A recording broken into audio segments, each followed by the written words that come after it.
Welcome back to In Pursuit 360. So, congratulations, you've made it through the academy. Now you're going to start into the field training program. Here's what to expect. All right, here we go. Welcome back to In Pursuit 360.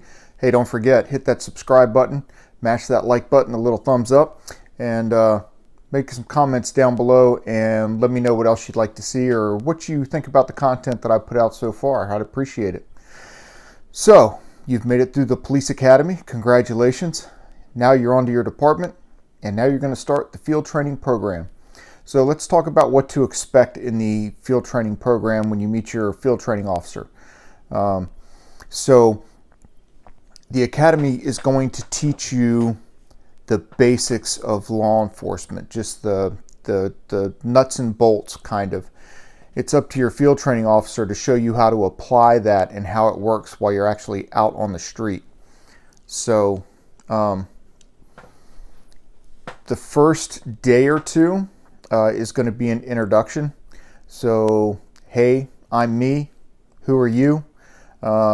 Field training officer is probably going to go ahead and put you in the passenger seat, and you will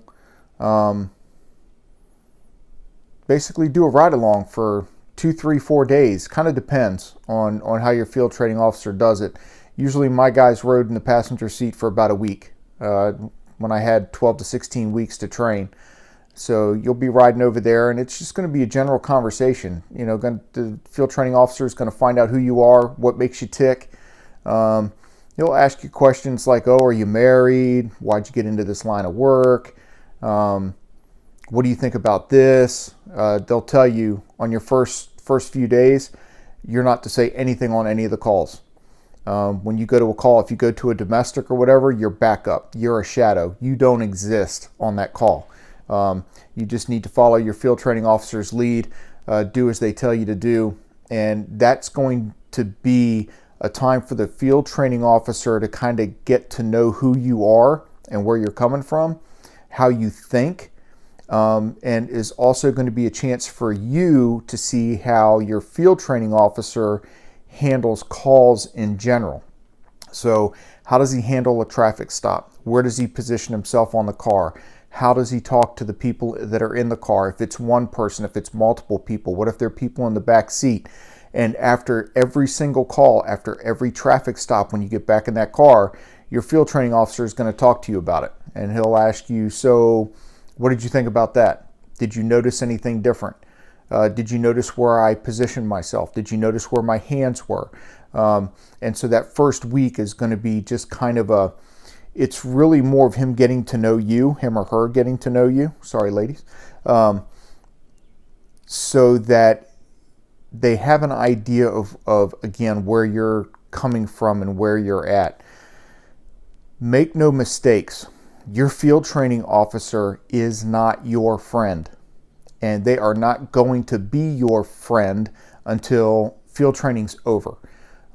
They will be friendly with you. They will get to know you. They will converse with you. They'll joke with you, but they can't be friends with you, not yet. They have to be able to critique your actions and what you do. They have to be able to correct you on the spot. There's got to be a dividing line. It's kind of like an employee and a supervisor.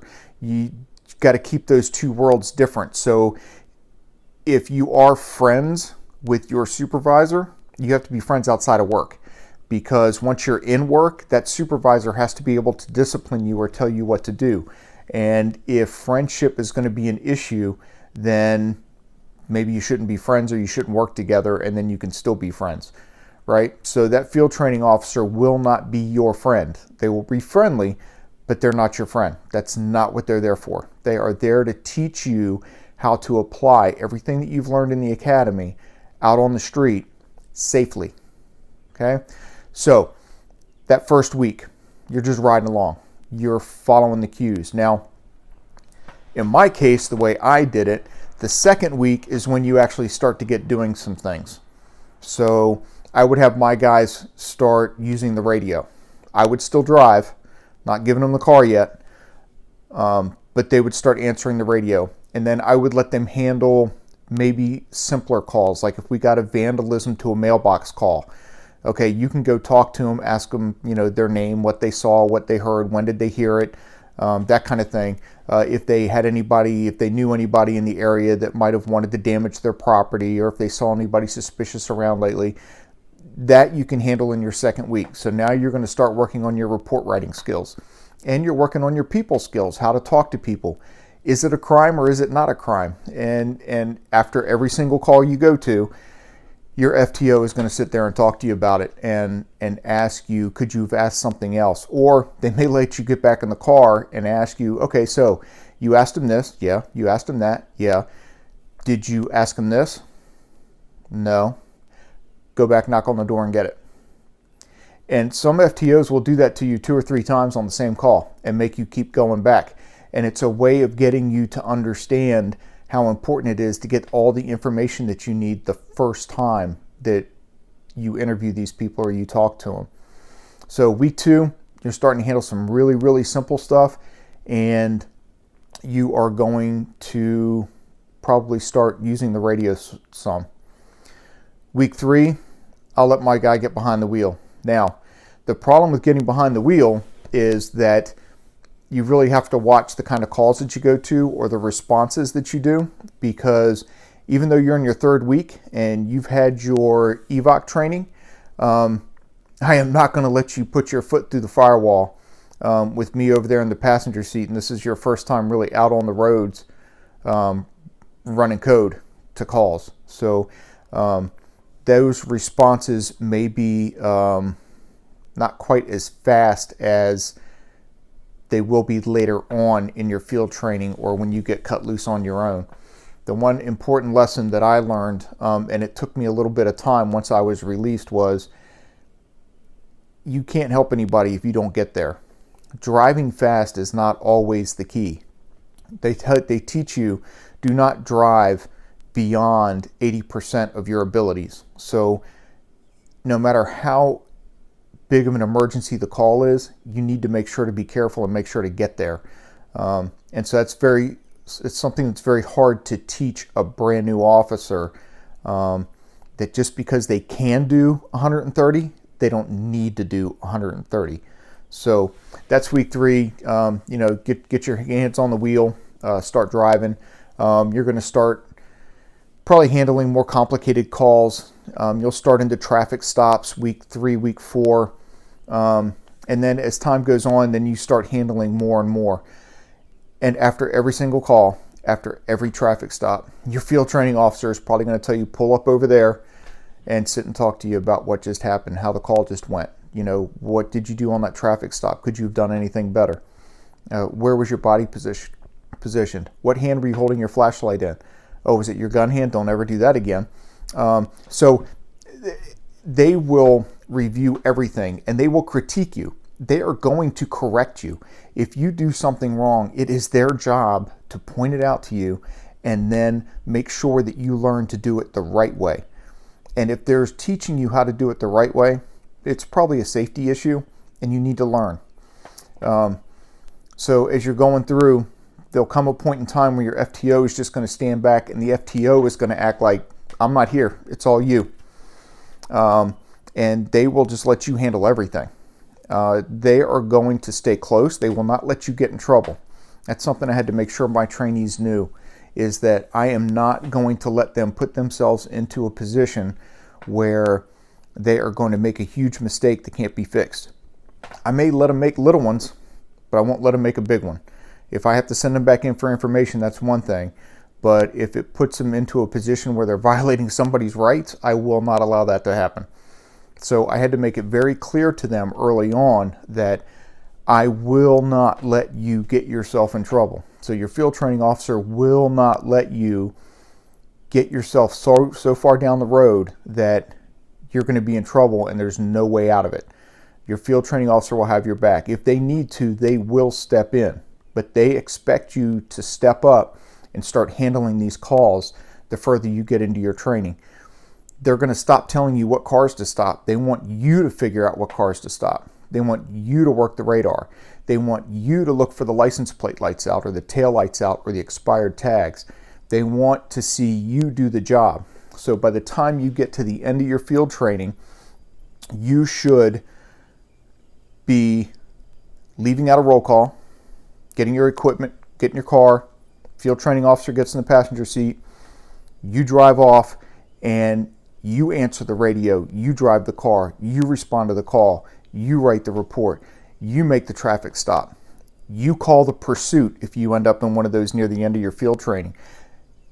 They want to know that you can do everything on your own before they release you. Now, when the field training officer goes to release you, and it's approved, you go off on your own, and now you're still learning. You never stop learning in this career field, ever. Now, this is when your field training officer can kind of become a friend, but what you're going to find is if you have good field training officers, and a lot of departments will rotate between field training officers through phases, right? And then some of them you go back to your original field training officer at the very end to get released.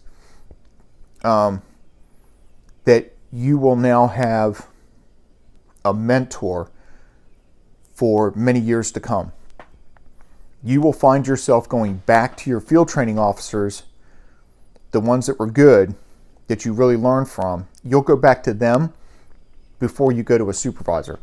And most field training officers are good with that. They don't mind. They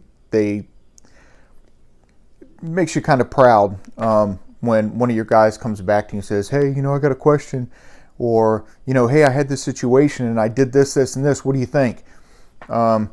Instead of going to the sergeant, the field training officers are, they're glad to help. They're glad to keep helping. The reason that a field training officer becomes a field training officer is because they want to make a difference in the department.